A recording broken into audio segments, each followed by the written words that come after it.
अमेरिकी राष्ट्रपति Donald Trump की चेतावनी और दुनिया की आलोचना से बेपरवाह चीन ने हांगकांग को लेकर विवादित राष्ट्रीय सुरक्षा कानून पास कर दिया है। अमेरिका के राष्ट्रपति ट्रंप ने हांगकांग में लोकतंत्र समर्थक लोगों को दबाने वाले इस कानून की आलोचना की थी। उन्होंने सख्ती से प्रतिक्रिया देते हुए कहा था कि ये लोकतंत्र की मांग करने वालों को कुचलने जैसा है। हालांकि चीन ने उनकी आलोचना की कोई परवाह नहीं करते हुए इस कानून को पास कर दिया।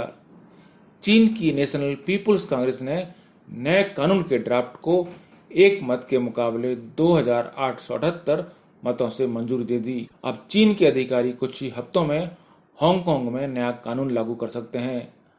कानून लागू होने के बाद एक तरह से हांगकांग पर बीजिंग प्रशासन का कब्जा हो जाएगा।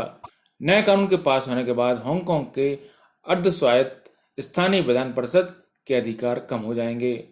हांगकांग में लोकतंत्र समर्थकों और विपक्षी दलों के लिए एक बड़ा झटका साबित होगा।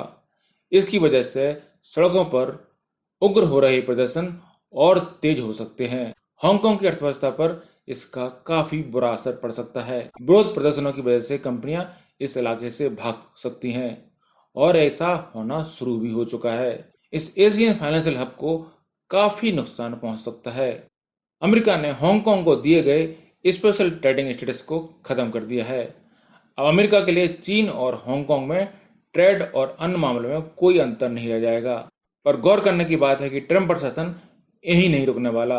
अब खबर है कि ट्रंप प्रशासन अमेरिका में पढ़ रहे हजारों चीनी छात्रों के वीजा को रद्द करने की योजना बना रहा है। इन छात्रों में अमेरिका में पढ़ने वाले ग्रेजुएट स्टूडेंट्स और रिसर्चर शामिल हैं।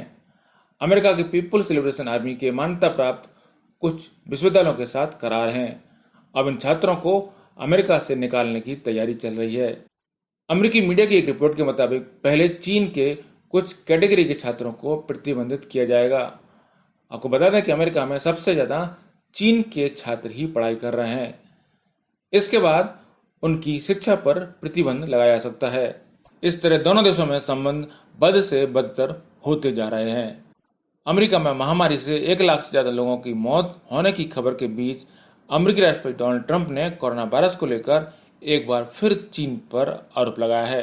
उन्होंने गुरुवार को ट्वीट कर कहा कि कोरोना वायरस दुनिया भर के लिए चीन की तरफ से एक बेहद खराब तोहफा है। ट्रंप ने कहा कि हम बहुत बुरी दहलीज पर पहुंच गए हैं। उन्होंने संक्रमण के कारण जान गंवाने वाले लोगों के परिवार और दोस्तों के प्रति सहानुभूति भी जताई। जिस तरह के हालात हैं उसमें अमेरिका चीन को घेरने और सबक सिखाने का कोई मौका नहीं छोड़ना चाहता। लद्दाख में बॉर्डर पर तनाव से लेकर हांगकांग और तिब्बत से लेकर उइगुर मुस्लिम और ताइवान और साउथ चाइना सी, हर मुद्दे पर अमेरिका चीन के सामने चुनौती बनकर खड़ा हो रहा है।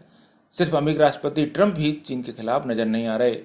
अमेरिका का जनमत भी पूरी तरह से चीन के खिलाफ जा चुका है। बुधवार को ही अमेरिका की प्रतिनिधि सभा ने उइगर मुस्लिमों का उत्पीड़न करने के जिम्मेदार चीनी अधिकारियों पर प्रतिबंध लगाने वाले कानून को भारी बहुमत से मंजूरी दे दी। अब इस बिल को राष्ट्रपति डोनाल्ड ट्रंप की मंजूरी के लिए व्हाइट हाउस भेजा गया है, जहां से इसको मंजूरी मिलना तय माना जा रहा है। गौर करने की बात यह है कि इस बिल के लिए हुई वोटिंग में पक्ष में 413 वोट जबकि खिलाफ में सिर्फ 1 वोट पड़ा। अब अमेरिकी अधिकारी इस बात को लेकर चर्चा कर रहे हैं कि चीन को और किस तरह से सजा दी जा सकती है। हांगकांग में लागू किए नए कानून की वजह से अमेरिका चीन से बुरी तरह नाराज है। हालांकि हांगकांग के इस कानून के संकट के बीच चीन के छात्रों के वीजा रद्द करने का प्लान फिलहाल अभी शुरुआती दौर में ही है। जानकारी मिली है कि अमेरिका के विदेश मंत्री पोम्पियो ने पिछले मंगलवार को व्हाइट हाउस की मीटिंग के दौरान इस मामले पर राष्ट्रपति ट्रंप से बात की। बताया जा रहा है कि अमेरिका के विश्वविद्यालयों का प्रशासन इस फैसले का विरोध भी कर सकता है। इंटरनेशनल एजुकेशन में कई फैक्टर काम करते हैं। इसमें बौद्धिक मूल्यों का आदान प्रदान तो शामिल है ही, इंस्टीट्यूशन को विदेशी छात्रों से भारी भरकम फीस भी मिलती है।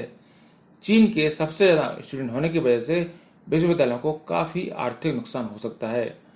पिछले दिनों यूनिवर्सिटी एडमिनिस्ट्रेशन और टीचर्स को चीन के छात्रों से राष्ट्रीय सुरक्षा के खतरे को लेकर FBI और जस्टिस डिपार्टमेंट ने आगाह भी किया था, खासकर वैसे छात्र जो साइंस की पढ़ाई कर रहे हैं। हालांकि अमेरिका में यूनिवर्सिटी के कर्मचारी ट्रंप प्रशासन के इस फैसले के खिलाफ भी जा सकते हैं। किसी खास देश के छात्रों को टारगेट करना एंटी एशियन रेसिज्म के दायरे में आ सकता है। इसलिए एक कदम उठाते हुए ट्रंप प्रशासन को उचित रास्ता ढूंढना होगा। लेकिन चीन दुनिया भर के खिलाफ बन रहे इस माहौल से पूरी तरह से बेपरवाह नजर आ रहा है। दोनों देशों के बीच जारी तनाव के बीच चीन के प्रधानमंत्री ली केक्यांग ने कहा कि दोनों देशों को अपनी असहमतियों को दूर करना चाहिए और एक दूसरे के मुख्य हितों का सम्मान करना चाहिए। उन्होंने ट्रंप प्रशासन को चेतावनी दी कि दोनों बड़ी अर्थव्यवस्थाओं को पटरी से उतारने के प्रयास से किसी का भी भला नहीं होगा और पूरी दुनिया का नुकसान होगा। चीन के संसद सत्र के अंत में ली ने वॉशिंगटन और बीजिंग के बीच बढ़ते तनाव के बारे में सवालों का जवाब दिया। दरअसल अमेरिका के राष्ट्रपति डोनाल्ड ट्रंप ने चेतावनी दी थी कि वह दुनिया की दो बड़ी अर्थव्यवस्थाओं के बीच संबंध तोड़ देंगे। चीन के तेवरों और तैयारी का अंदाजा उसके रक्षा बजट से भी लगता है। अभी 26 मई को ही चीन का रक्षा बजट आया है और इस साल उसे $179 रखा गया है। इसके पीछे देश के सामने खड़ी बड़ी चुनौतियों को बताया गया है। कोरोना के संकट काल में भी पिछले साल के मुकाबले इसमें 6.6% की बढ़ोतरी की गई है। इससे अंदाज लग सकता है कि चीन इन चुनौतियों को किस तरह से देख रहा है। ब्यूरो रिपोर्ट, पत्रकार टीवी।